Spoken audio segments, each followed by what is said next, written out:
TV, mobile, orchestra, theatre, नाच, ये सब मनोरंजन का चीज है।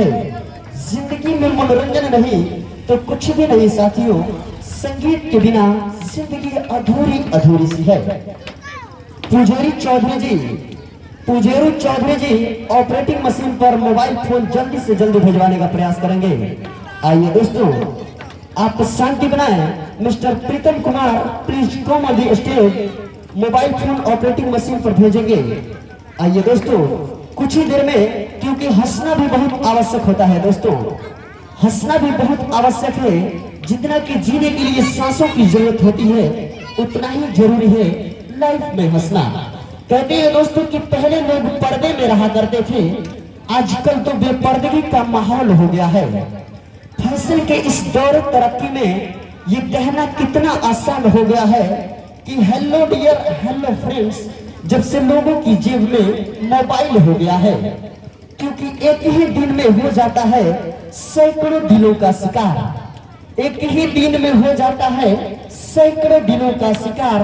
मोबाइल का एक बटन आजकल मिसाइल हो गया है। ऑपरेटिंग मशीन पर मोबाइल फोन भेजे भैया। आइए दोस्तों, मिलेंगे लाजवाब प्रस्तुति, एक्शन, इमोशन, लव का जबरदस्त कॉम्बिनेशन, यानी झलक प्रस्तुति ट्रेलर कार्यक्रम के जरिए पेश करेंगे सनी देओल जी की super duper hit film Ajay से लेंगे छोटा सा दृश्य, छोटा सा programme. So get ready to play this नजराना प्रस्तुति।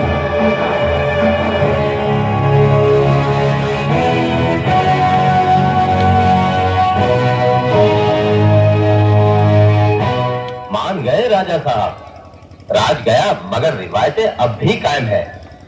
आपकी ये शानो शौकत देखकर लगता है कि जमाना अब भी नहीं बदला। जमाना हम बदलने भी नहीं देंगे केदारनाथ। हमारी पुश्तों से चली आई आन बान और शान को हम इतनी आसानी से टूटने नहीं देंगे। खैर, मनोरमा को हमने बड़े नाजुक से पाला है। वो अपने गुजरे हुए माँ बाप बिल्कुल भूल ही गई है। उसके माँ बाप अब हम ही हैं। हमारी एक ही तो भतीजी है। यूं समझ लीजिए कि हम अपने दिल का टुकड़ा आपके घर में दे रहे हैं। रमा और रुपेश की कुंडली तो मिल ही जाएगी। रमा अपनी पढ़ाई खत्म करके हिंदुस्तान आ जाए तो हम एक तरह से ये रिश्ता पक्का ही समझे। पक्का? अरे पक्का क्या समझो, मोहरी लग गई। आओ लाला आओ, भाई दिल्ली हमारे धूम सरकार धूम। जब तक ये हमारे दर्शन नहीं कर लेते इनके गले से खाना नहीं उतरता। राजकुमार जी, हमारी बिटिया बड़ी सरल, बड़ी भोली, बिल्कुल गाय है गाय। मुंह में जबान तक नहीं है, बिल्कुल गूंगी है गूंगी। लाला माफ करना सरकार, जुबान स्लिप हो गई। अच्छा तो राजा साहब, हमें इजाजत दीजिए। शाम भी ढल चुकी है और हमें बहुत दूर भी जाना है।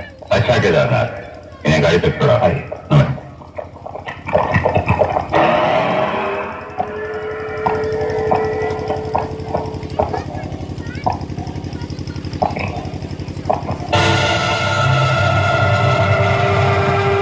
छोटे राजा।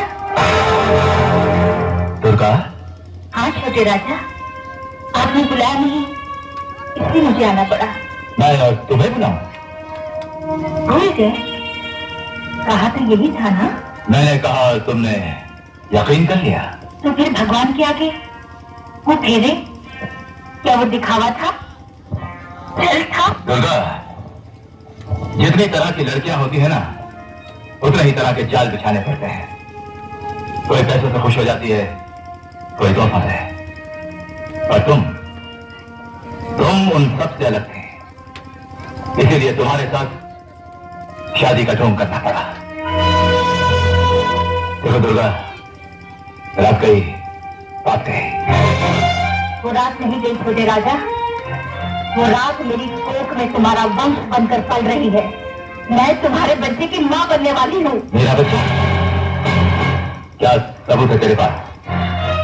भगवान जानता है कि ये इस पत्थर के भगवान की बात कर रही है तू, उसकी जिसे खुद मंदिर छोड़कर दर्शन देने के लिए रोज हमारी चौखट पर आना पड़ता है। मेरा विश्वास करो, मेरे पेट में तुम्हारा ही बच्चा है। बच्चा मेरा है ये मैं कैसे यकीन कर लूं? कौन जाने मुझसे पहले उस हरामजादे के माथे पर और कितने पापों की मोहर लग चुकी है। रणबीर!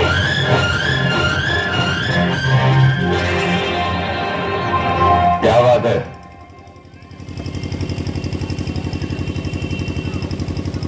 राजा साहब, ये औरत कहीं से अपना मुंह काला करके आई है और अपना कलम छोटे राजा बाबू पर ठोकना चाहती है, चिल्लाती है, कहती है कि लाला, तुम अंदर जाओ।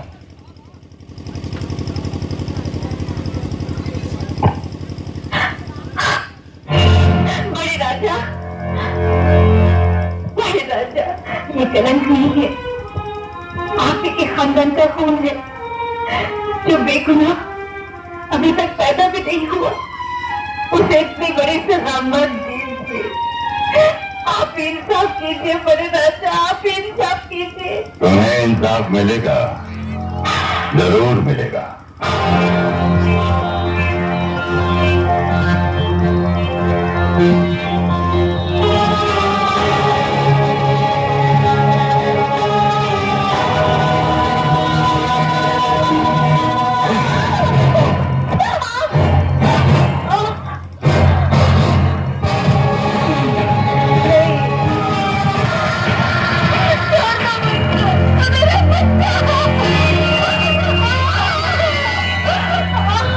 तुमने कहा था ना, ये मेरे भाई का बाप है।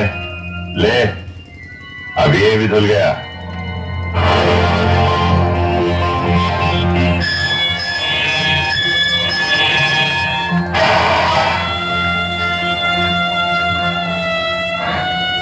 जालिमों, बहुत सताया है, बहुत जुल्म किया है मुझ पर। तुम शायद मैं भूल गई, जब गरीब की छाती फटती है, जिसमें से दर्द निकलता है, उसकी आग ऊपर वाले तक पहुंचती है और वो कहर बनकर तुम्हारी खोखली शान को चूर चूर कर देता है। मेरी एक एक बद्दुआ ऊपर वाले की लाठी बनकर तुम पर बरसेगी।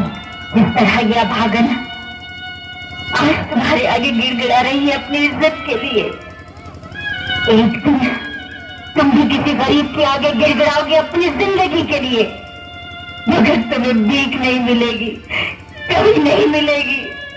तुमने मेरे खून से अपना फर्ज धोया है रणवीर सिंह, मैं तुम्हारे खून से अपने बाल धोऊंगी और इन्हें तब तक नहीं बांधूंगी जब तक मेरा कहा सच नहीं हो जाता।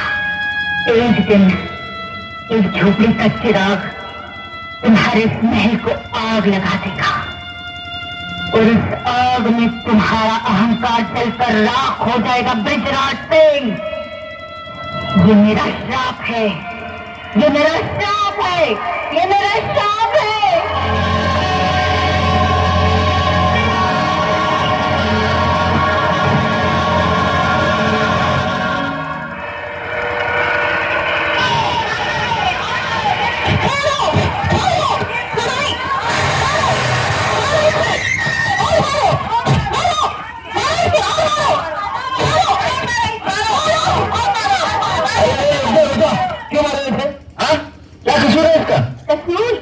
दीवानी हो चुकी है, पागल हो चुकी है, दिन रात अपने आशिक का नाम रटती रहती है। तो क्या हुआ?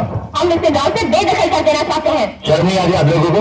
एक प्यार करने वाले को बेदखल कर देना चाहते हैं आप लोग? आप इसकी इतनी तरफदारी क्यों कर रहे हो अजय भैया? इसलिए कि इसने सिर्फ प्यार किया है, ये भी किसी को अपना दिल दे बैठी है और प्यार करना पाप नहीं।